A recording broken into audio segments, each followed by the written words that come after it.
தேவனுக்கே மகிமை உண்டாகட்டும். ஆண்டவராகிய இயேசு கிறிஸ்துவின் நாமத்தினால் உங்கள் யாவருக்கும் என் அன்பின் வாழ்த்துக்கள். எக்ஸோடஸ் டிவியின் அருளுரை துளிகள் என்ற நிகழ்ச்சியின் வாயிலாக இந்த காலை வேளையில் தேவனுடைய வார்த்தையோடு உங்களை சந்திப்பதிலும் நான் மிகுந்த மகிழ்ச்சி அடைகின்றேன்.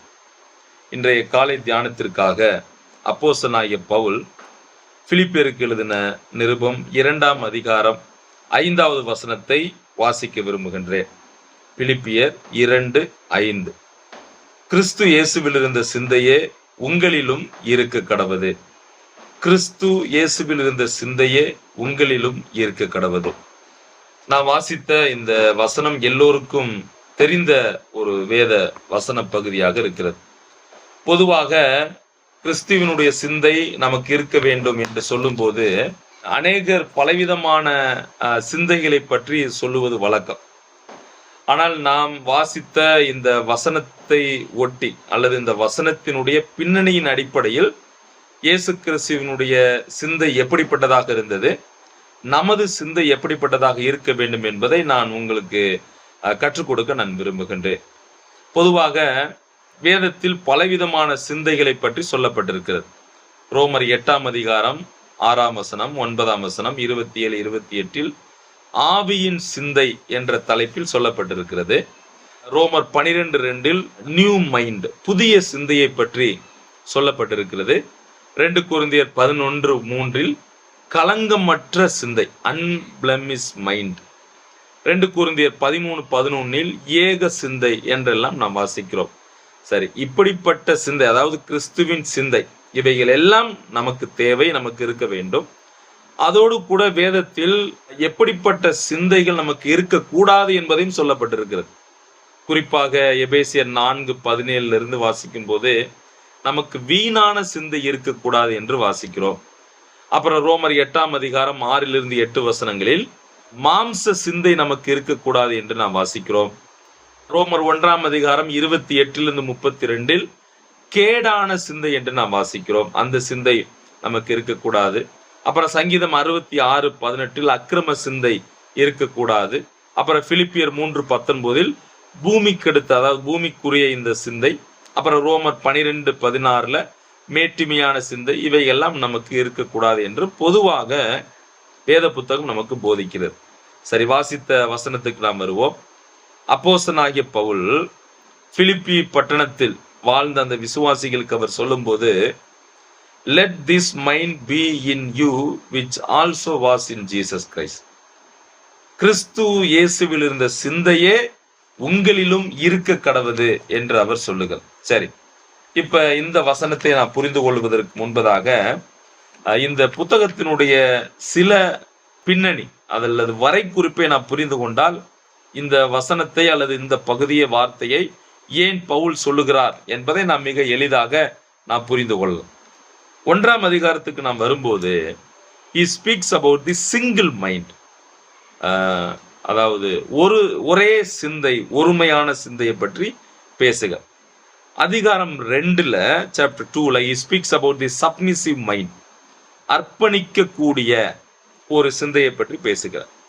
chapter 3 3ஆம் அதிகாரத்தில் he speaks about the spiritual mind, ஆவிக்குரிய சிந்தையை பற்றி பேசுகிறார்.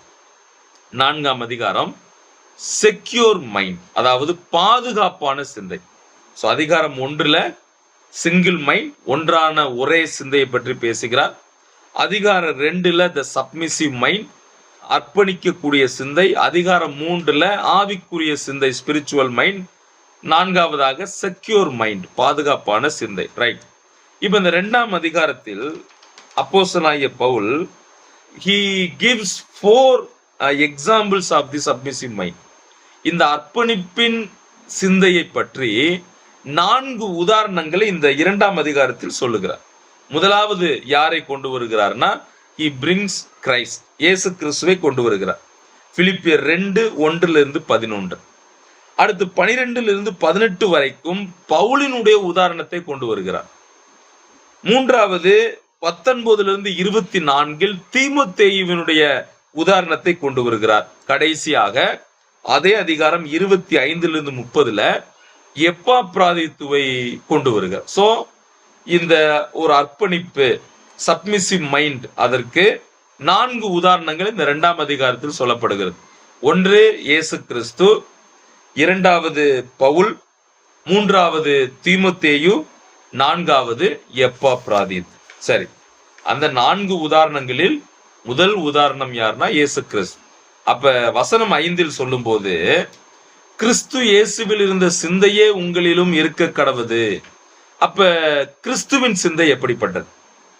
ஒரு வழியாக நான் சொன்ன அந்த பின்னணி உங்களுக்கு புரிந்திருக்கும், ரைட்? அப்ப 2:5 கிறிஸ்துவின் சிந்தை எப்படிப்பட்டது என்பதை புரிந்து கொள்ள வசனம் 6 11 வசனங்களை நான் படித்தால் எளிமையாக நான் புரிந்து கொள்ள. முதலாவது, he thinks of others, not of himself. கிறிஸ்துவின் சிந்தை எப்படிப்பட்டது? ஒன்று, அவர் தன்னை பற்றி நினைக்காமல் பிறரை குறித்து சிந்திக்கக்கூடிய சிந்தை. அவர், அதாவது தாம் யார், அவருக்கு தெரியும், அவருக்கு தெரியாத விஷயம் ஒன்றுமில்லை. இருப்பினும் மற்றவர்களை அவர் எண்ணினார், மற்றவர்கள், அதாவது உங்களையும் என்னையும் நினைத்து பார்த்தார். அதைத்தான் வசனம் 5, 6 நாம் பார்க்கிறோம். அப்ப முதலாவது, கிறிஸ்துவின் சிந்தை எப்படிப்பட்டது? அவர் தன்னை குறித்து நினைக்காமல் பிறரை குறித்து அவர் சிந்தித்தார். எனவேதான் அவர் மனிதனானார், மனிதனாக இந்த உலகத்தில் வந்தார், தம்மை தாழ்மைப்படுத்தினார், அடிமையின் ரூபம் எடுத்தார் என்று வாசி. இரண்டாவது, கிறிஸ்துவின் சிந்தை எப்படிப்பட்டது? சர்விங் மைண்ட், சேவை செய்யக்கூடிய சிந்தை. பாருங்க, இயேசு கிறிஸ்துவினுடைய அந்த சிந்தை சேவை செய்யக்கூடிய ஒரு சிந்தை. அவரை பற்றி நாம் பல இடங்களில் சுவிசேஷ பகுதிகளில் நாம் வாசிக்கிறோம். மனுஷகுமாரன் ஊழியம் கொள்ளும்படி வராமல் ஊழியம் செய்வதற்காக வந்தார். அப்படி என்றால் என்ன அர்த்தம்? மற்றவர்கள் இவருக்கு வேலை செய்யணும் அப்படின்னு அவர் விரும்பல். அவரே தன்னை வேலைக்காரராக, எவ்வாறு ஒரு ஊழியக்காரர், ஒரு வேலைக்காரர் தன் எஜமானுக்கு சேவை செய்ய விரும்புகிறார்களோ அதுபோல இவர் சேவை செய்ய விரும்பினார். அதுதான் கிறிஸ்துவனுடைய சிந்தை. அவர் பிறருக்கு சேவை செய்ய விரும்பினார். மூன்றாவது, அவருடைய சிந்தை சாக்ரிஃபைசிங் மைண்ட், அதாவது பலி செலுத்தக்கூடிய சிந்தை. என்ன? அவர் பிறரை பற்றி நினைத்ததால் அவர் தம்மையே தியாகமாக, எவ்வாறு பலி செலுத்தப்படுகிறதோ அதுபோல தன்னை மாற்றிக்கொண்டார். கடைசியாக நான்காவது, 2ஆம் அதிகாரம் 9-11 வசனங்களில் he glorifies God. அவர் பிதாவை, தேவனை மகிமைப்படுத்தக்கூடிய சிந்தை அவருக்கு இருந்தது. தேவனை மகிமைப்படுத்தக்கூடிய சிந்தை. அப்ப இந்த காலை வேளையில் நீங்களும் நானும் கற்றுக்கொள்வதற்கு மிகச்சிறந்த உதாரணம் ஆண்டவராய் இயேசு கிறிஸ்து. இன்றைக்கு உங்களுடைய, என்னுடைய சிந்தை இயேசு கிறிஸ்துவின் சிந்தையை போல இருக்க வேண்டும். அப்படி என்றால் என்ன அர்த்தம்? இயேசு கிறிஸ்து தன்னை பற்றி நினைக்காமல் பிறரை பற்றி அவர் சிந்தித்தார். எனவே அவர் மனிதனான அந்த உலகத்திற்கு வந்தார். இரண்டாவது, அவர் மற்றவர்களுக்கு சேவை செய்யக்கூடிய சிந்தை கொண்டவராக இருந்தார். மூன்றாவது, நாம் சிந்தித்தோம், அவர் பலி செலுத்தக்கூடிய, தன்னை அர்ப்பணிக்கக்கூடிய ஒரு சிந்தை. கடைசியாக, பிதாவை மகிமைப்படுத்தக்கூடிய சிந்தை. இது நமக்கு இந்த காலை வேளையில் நல்ல ஒரு பாடத்தை கற்றுத்தருகிறது. இயேசு கிறிஸ்துவனுடைய சிந்தையை போல நீங்களும் நானும் வாழ வேண்டும்.